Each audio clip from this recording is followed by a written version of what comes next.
ಹರಿ ಓಂ ಗುರುಭ್ಯೋ ನಮಃ. ಆತ್ಮೀಯರಿಗೂ ನಮಸ್ಕಾರ. ಆತ್ಮೀಯರೇ, ನಾವೀಗ ನವಂಬರ್ ತಿಂಗಳ ರಾಶಿ ಭವಿಷ್ಯವನ್ನ ತಿಳ್ಕೊಳ್ಳೋಣ. ನೋಡಿ, ನವಂಬರ್ ತಿಂಗಳಲ್ಲಿ ಮಕರ ರಾಶಿಯವರಿಗೆ ಗ್ರಹಗಳ ಒಂದು ಸಂಚಾರ ಬದಲಾವಣೆಯಿಂದ ಏನೆಲ್ಲ ಪ್ರತಿಫಲಗಳು ಒಲಿತಿದೆ ಮತ್ತು ಕಿಡುಕಿದೆ ಇವೆಲ್ಲದರ ವಿಚಾರ ತಿಳ್ಕೊಳ್ಳೋಣ. ನೋಡಿ, ತಾವೆಲ್ಲ ಕೂಡ ನಮ್ಮ ಚಾನಲ್ ನೋಡ್ತಾ ಇದ್ದೀರಾ.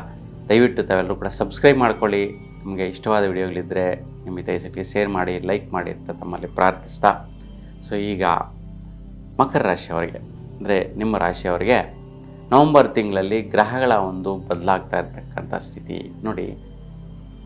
ಬದಲಾಗ್ತಾ ಇರ್ತಕ್ಕಂಥ ಗ್ರಹಗಳು ಅಂದರೆ ಸೂರ್ಯ, ಬುಧ, ಶುಕ್ರ, ಮೂರು ಗ್ರಹಗಳು ಒಂದು ರಾಶಿಯಿಂದ ಮತ್ತೊಂದು ರಾಶಿಗೆ ಬದಲಾಗ್ತಾ ಇದ್ದಾರೆ. ಅದರಲ್ಲಿಯೂ ಕೂಡ ಶುಕ್ರ ಗ್ರಹ 3 ಮನೆಗಳಿಗೆ ಬದಲಾಗ್ತಾ ಇದ್ದಾನೆ. ಹಾಗಾಗಿ 3 ರೀತಿಯ ಪ್ರತಿಫಲಗಳನ್ನು ಕೊಡುವಂಥ ಸ್ಥಿತಿ ಇರುತ್ತೆ. ಇನ್ನು ಉಳಿದ ಗ್ರಹಗಳ ಯಥಾಸ್ಥಿತಿ ಒಂದೊಂದು ರಾಶಿಯಲ್ಲಿ ಸಂಚಾರ. ಹಾಗಾಗಿ ನಿಮ್ಮ ರಾಶಿಯವರಿಗೆ ಯಾವ ರಾಶಿಯಿಂದ ಯಾವ ಗ್ರಹ ಏನು ಫಲ ಕೊಡುತ್ತೆ ಅನ್ನುವಂತಹದ್ದನ್ನು ಕೂಡ ನಾವೀಗ ನೋಡೋಣ.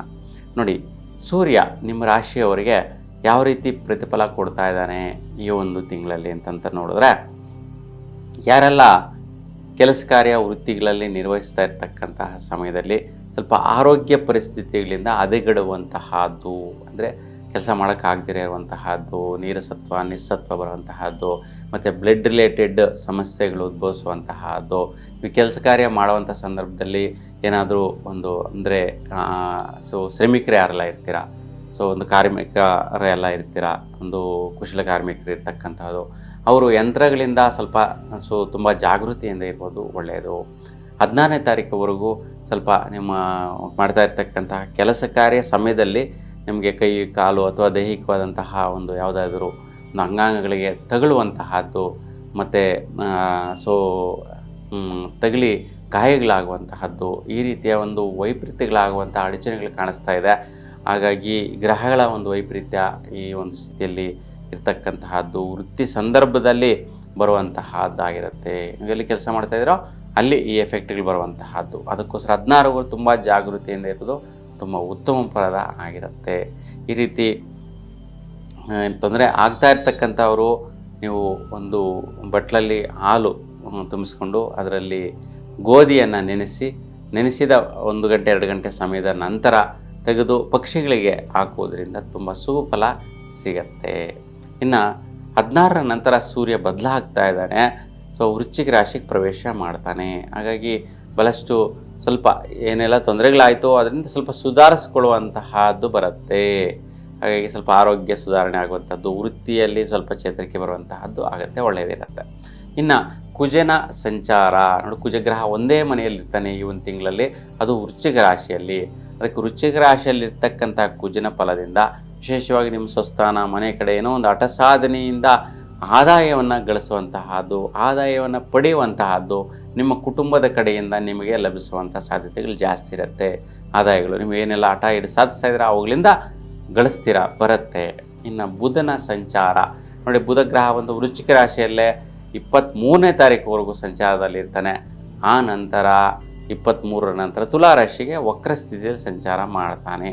ಹಾಗಾಗಿ ಈ ಒಂದು ಬುಧನ ಬಲದಿಂದ ಏನೆಲ್ಲ ಪ್ರತಿಫಲಗಳು ಬರುತ್ತಪ್ಪ ಅಂತಂದರೆ, ವಿಶೇಷವಾಗಿ ನಿಮ್ಮ ಒಂದು ಸಹಚರರಿಂದ, ವಿಶೇಷವಾಗಿ ಆತ್ಮೀಯರಿಂದ ನಿಮಗೆ ಯಾವುದೋ ಒಂದು ಭೂಮಿ ಫಲಿತಾಂಶ ಬರೋದು, ಬಿಸ್ನೆಸ್ ಪ್ರತಿಫಲ ಬರುವಂತಹದ್ದು, ಒಳ್ಳೆ ರೀತಿ ವ್ಯವಹಾರ ಸ್ಟಾರ್ಟ್ ಮಾಡುವಂತಹದ್ದೆಲ್ಲ ಕೂಡ ಆಗುತ್ತೆ. ಮತ್ತು ಭಾಗ್ಯದ ಪ್ರಾಪ್ತಿಗಳು ಕೂಡ ಲಭಿಸುವಂತಹದ್ದು, ಲಾಭದಾಯಗಳಾಗುವಂತಹದ್ದು, ಅಂದರೆ ಭೂಮಿ, ಬಿಸ್ನೆಸ್ಸು, ವ್ಯಾಪಾರ, ಬೆಳೆಗಳು, ಫಸಲುಗಳು ಇವೆಲ್ಲ ಕೂಡ ಸೆಟ್ಲ್ಮೆಂಟ್ಗಳು ಇವೆಲ್ಲ ಕೂಡ ಆದಾಯ ಆಗುವಂತಹದ್ದು, ಭಾಗ್ಯ ಆಗುವಂತಹದ್ದು, ಇವೆಲ್ಲ ಕೂಡ ಸುಖ ನೆಮ್ಮದಿ ಸಿಗುವಂತಹ ಸ್ಥಿತಿಯಲ್ಲಿ ಬುಧನ ಫಲ 23ವರೆಗೂ ಕೊಡ್ತಾನೆ. ಇನ್ನು 23ರ ನಂತರ ಬದಲಾಗ್ತಾ ಇರ್ತಕ್ಕಂಥ ಬುಧ. ಹಾಗಾಗಿ 23ರ ನಂತರದ ದಿನಗಳಲ್ಲಿ ವಿಶೇಷವಾಗಿ ಸ್ವಲ್ಪ ವೃತ್ತಿಯಲ್ಲಿ ಚೇಂಜಸ್ ನೋಡ್ತೀರಾ, ಸ್ವಲ್ಪ ವೃತ್ತಿಯಲ್ಲಿ ಬದಲಾವಣೆಗಳನ್ನು ನೀವು ನೋಡುವಂತಹದ್ದು, ಮಾಡುವಂತಹದ್ದು ನೋಡ್ಕೊತೀರಾ. ಈ ವಿಚಾರದಲ್ಲಿ ಬುಧನ ಒಂದು ಚೇಂಜಸ್ಸು ಒಳ್ಳೆ ರೀತಿಯೇ ಇರುತ್ತೆ. ಇನ್ನು ಗುರು ಗ್ರಹ ನೋಡಿ, ಗುರುಗ್ರಹ ನಿಮ್ಮ ರಾಶಿಯನ್ನು ನೋಡ್ತಾ ಇರ್ತಕ್ಕಂತಹದ್ದು, ಕಟಕ ರಾಶಿಯಿಂದ ಉಚ್ಚ ಸ್ಥಾನದಿಂದ ನೋಡುವಂಥ ಸ್ಥಿತಿ.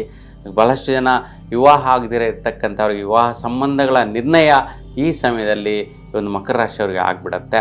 ಮತ್ತು ದಂಪತಿಗಳಿಗೆ ಒಂದು ಧರ್ಮ ಕಾರ್ಯ ಮಾಡುವಂಥದ್ದಾಗಿರ್ಬೋದು, ಧರ್ಮಕ್ಷೇತ್ರಗಳಿಗೆ ಹೋಗುವಂತಹದ್ದಾಗಿರ್ಬೋದು, ಅಥವಾ ಗುರು ದರ್ಶನಗಳನ್ನು ಮಾಡುವಂತಹ ಒಂದು ಯೋಗ ನಿಮಗೆ ಸಿಗುವಂತಹದ್ದು ಈ ಒಂದು ಗುರುವಿನ ಪ್ರತಿಫಲದಿಂದ ಇರುತ್ತೆ. ಪ್ರಯತ್ನಗಳಲ್ಲಿ ಬಲ ಸಿಗತ್ತೆ ಮತ್ತು ಖರ್ಚು ವ್ಯಯ ಮಾಡೋದು ಕೂಡ ಸಂತೃಪ್ತಿ ಸಿಗುವಂತಹ ಸ್ಥಿತಿ ಈ ಒಂದು ಗುರುವಿನ ಸಂಚಾರದಿಂದ ನಿಮಗೆ ಇರುತ್ತೆ. ಇನ್ನು ಶುಕ್ರನ ಬದಲಾವಣೆ ಮತ್ತು ಸಂಚಾರ ನೋಡಿ, ಶುಕ್ರ ಗ್ರಹ ಕನ್ಯಾ ರಾಶಿಯಲ್ಲಿ ನೀಚ ಸ್ಥಾನದಲ್ಲಿ ಸಂಚಾರ ಮಾಡ್ತಾ ಇರ್ತಕ್ಕಂತಹದ್ದು 2ನೇ ತಾರೀಕುವರೆಗೆ ಇದ್ದು 2ರ ನಂತರ ಒಂದು ತುಲಾ ರಾಶಿಗೆ ಸ್ವಸ್ಥಾನಕ್ಕೆ ಹೊರಡ್ತಾನೆ. ವಿಶೇಷವಾಗಿ ವೃತ್ತಿಯಲ್ಲಿ ಬರುತ್ತೆ. 2ನೇ ತಾರೀಕಿಂದ 26ರವರೆಗೂ ವೃತ್ತಿಯಲ್ಲಿ ಚೇತರಿಕೆ ಬರುತ್ತೆ. ಮತ್ತು ಇನ್ವೆಸ್ಟ್ಮೆಂಟ್ ಮಾಡುವಂತಹದ್ದು, ಅಂದರೆ ನೀವು ಯಾವ ಕೆಲಸ ಮಾಡ್ತಾ ಇದ್ದೀರಾ ಅಲ್ಲಿ ಇನ್ವೆಸ್ಟ್ಮೆಂಟ್ ಮಾಡುವಂತಹದ್ದು, ಬಂಡವಾಳ ಹೂಡಿಕೆ ಮಾಡುವಂತಹದ್ದು ಇವೆಲ್ಲ ಕೂಡ ನಡೆಯುತ್ತೆ. ಅದಕ್ಕೆ ಕೆಲಸ ಅಪ್ಗ್ರೇಡ್ ಆಗೋದಕ್ಕೋಸ್ಕರ ನಮ್ಮ ಮತ್ತಷ್ಟು ಒಂದು ಡೆವಲಪ್ಮೆಂಟ್ಗೋಸ್ಕರ ಖರ್ಚುಗಳು ಮಾಡಿ ಬೆಳೆಸುವಂತಹದ್ದು ಮತ್ತು ವೃತ್ತಿಯಿಂದ ಧನಾಗಮ ಕೂಡ ಪಡೆಯುವಂತಹದ್ದು ಬರುತ್ತೆ.